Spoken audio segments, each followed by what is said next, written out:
So for this video I thought I'd do a bit of a vlog and an update on my CMVS project, and some of you were maybe thinking I'd either just forgotten about this or outright abandoned it, but I haven't. I've actually been slowly gathering the parts I'll need and also throwing together some rough concepts and ideas about how I want the whole thing to go together in the end. So what I thought I'd do is just basically a little update, and I'll probably ramble on for too long, but yeah, just thought I'd show you where I'm currently at with this anyway. So if you don't know what I'm doing, I'm basically consoleizing an MVS, and an MVS is like the Neo Geo hardware that you'd find inside an arcade cab. So if you want to play something like Metal Slug, usually you'd have to have the whole arcade cab, you'd have the monitor and the control panel and whatnot. But what you can do is take the hardware from inside a cab, an arcade cab, and put controller ports on it, put like a TV output and power input, so you can just hook it up to any regular TV and you don't need a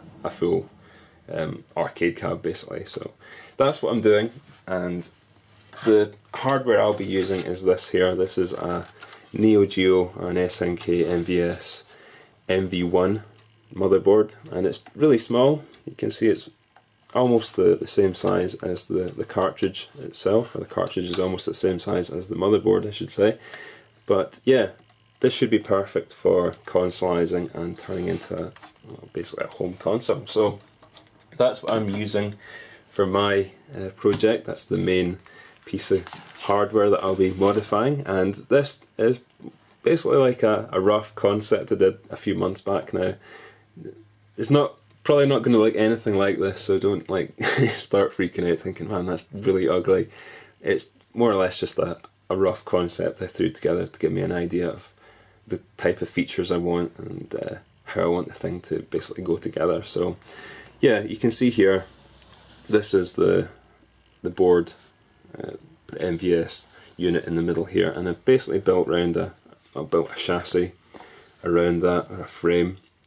So I'm going to leave the sides open here. I had thought about building up the sides and just enclosing the whole thing, but I'd quite like to leave it open so that I can access the dip switches here. I'm also going to be putting a switch here, but I'll get to that in a moment. And I also want to have an audio output there as well. Again, I'll cover that in just a moment. So I thought it'd be probably best just to leave the sides open, and also if you start enclosing it, it's going to make the unit even bigger, and it probably wouldn't look too nice either. So yeah, basically what I'm going to do is have a front panel here for the two controller ports.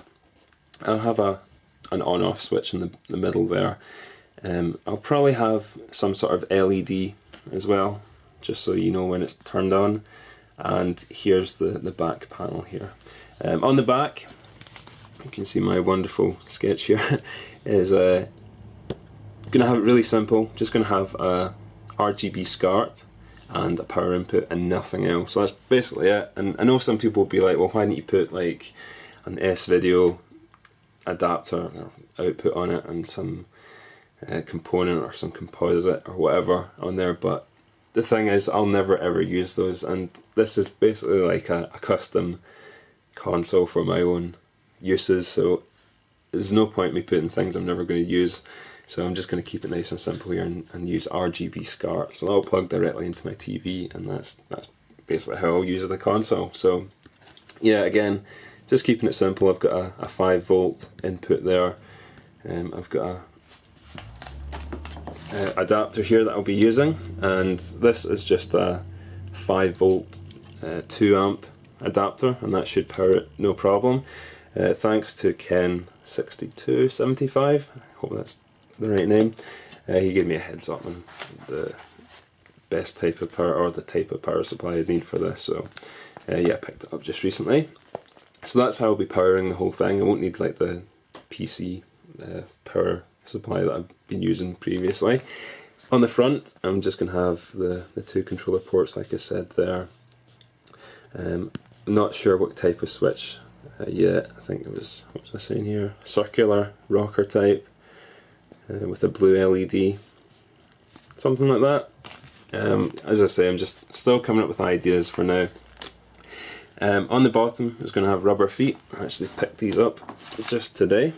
So I'll have these nice chunky rubber feet on the bottom, and they'll just give it something nice and secure to sit on. The plan is this is going to be sitting next to my main entertainment system on the floor.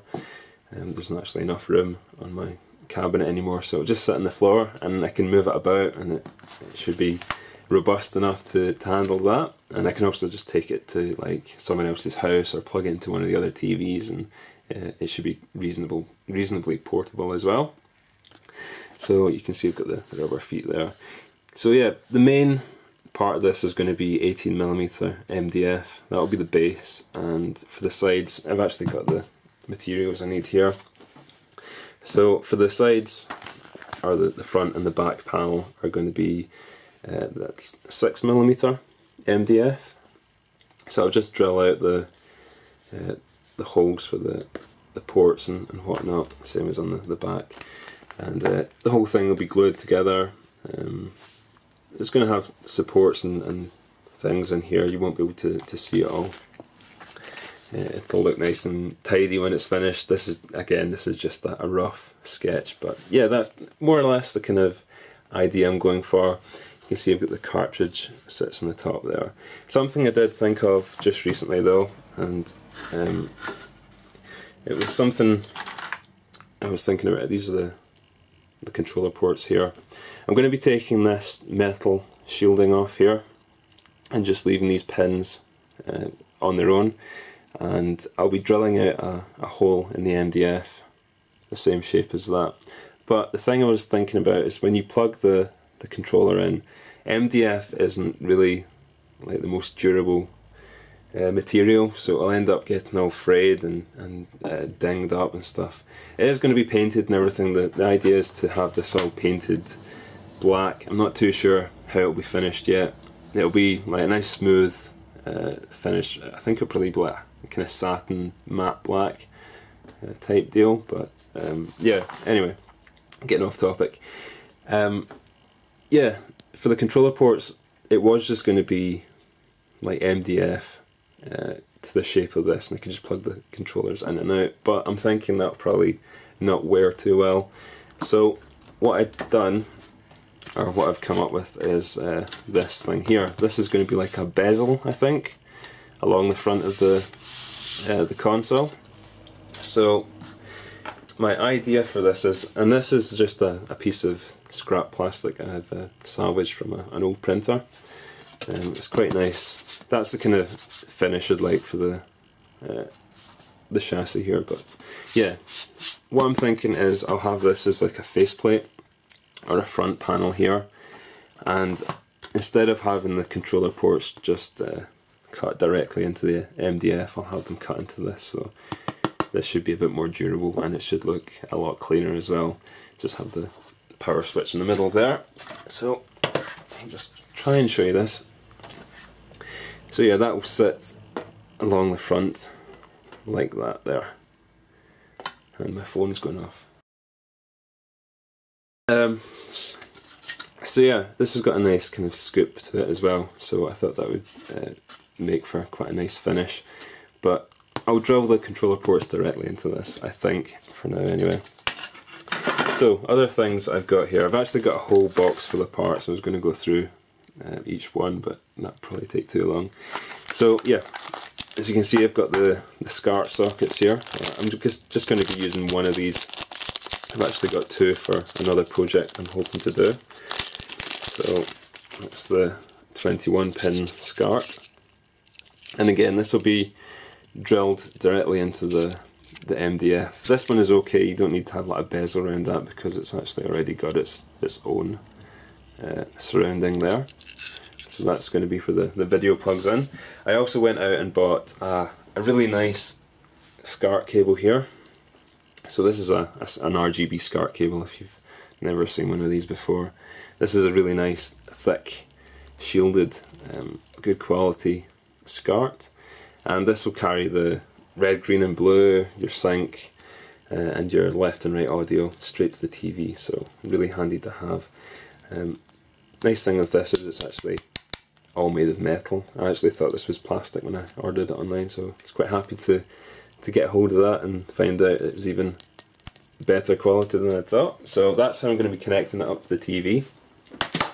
I showed you the power supply there, so that's basically the two things that are going to be plugged into the back. To plug it into the back, I'll be using these here. These are little power jacks, so you can see that there. Again, that will just be drilled straight into the back panel of the console, and I'll need to attach that up to the power adapter. I'll just plug in like that. All the video and the power will get plugged in or get soldered directly onto this here. So what I'm kind of hoping is that this main chassis here, I can just detach the motherboard at any time and just unplug it and take it out if I ever need to. It's kind of like, I suppose it's kind of like a super gun. I can just detach the board whenever I want, which leads me on to the next thing I was going to show, which is, excuse me, just get up here, the BIOS. So what I'm going to be having in this setup here is, if I just get it, I've already bought the UniBIOS, or Universe BIOS. This is the version 3.1. So that's going to be fitted to this board. The problem with these boards here is the BIOS chip that comes pre-installed is actually soldered to the motherboard itself. So what you have to do is either desolder it and solder in a new one, which is a real pain because the pins don't match up exactly, and it's a different type of chip as well. But what you can get is one of these here. This is called, let me try and remember, a Neo BIOS Master, something like that. And this just clips onto the CPU, and then that allows me to plug in the Universe BIOS chip I just showed you there. So the plan is I'm going to have a dual boot kind of setup, so I want to be able to switch between the original BIOS and the Universe BIOS as well. So what I've got here is just a little dual pole, dual throw, or double pole, double throw switch, and there's two wires in here that you need to solder to the motherboard there, and you need to lift two pins on the retail BIOS. So I'm just going to hook them all up to this thing here. So what I can do is just switch between the two, turn the console off, and just like switch between the two. Probably won't ever need to use it, but it's just nice to have. So if I ever want to get the Universe BIOS upgraded to a newer version, I can just pop the chip out of here, flip the switch over, and I can still use the Neo Geo. The other thing as well, if there's ever a game that isn't compatible with the Universe BIOS, you can just flip the switch again back onto the original BIOS and start playing it that way. So yeah, just an extra little feature I thought I'd add into the console. Hopefully it'll work okay. But yeah, that's pretty much everything I've got here. I'm working on a couple of other projects, but for now I just thought I'd give you a quick update on my Neo Geo CMVS consoleized motherboard thing here. So anyway, I don't think I've forgotten anything. Nope, that's pretty much it. So yeah, thanks for watching. Hopefully I'll get another one of these updates done within the next month, maybe. The next thing I'm going to try and do is put this frame together, so we'll see how that all goes together. But anyway, thanks for watching, and I'll catch you again soon.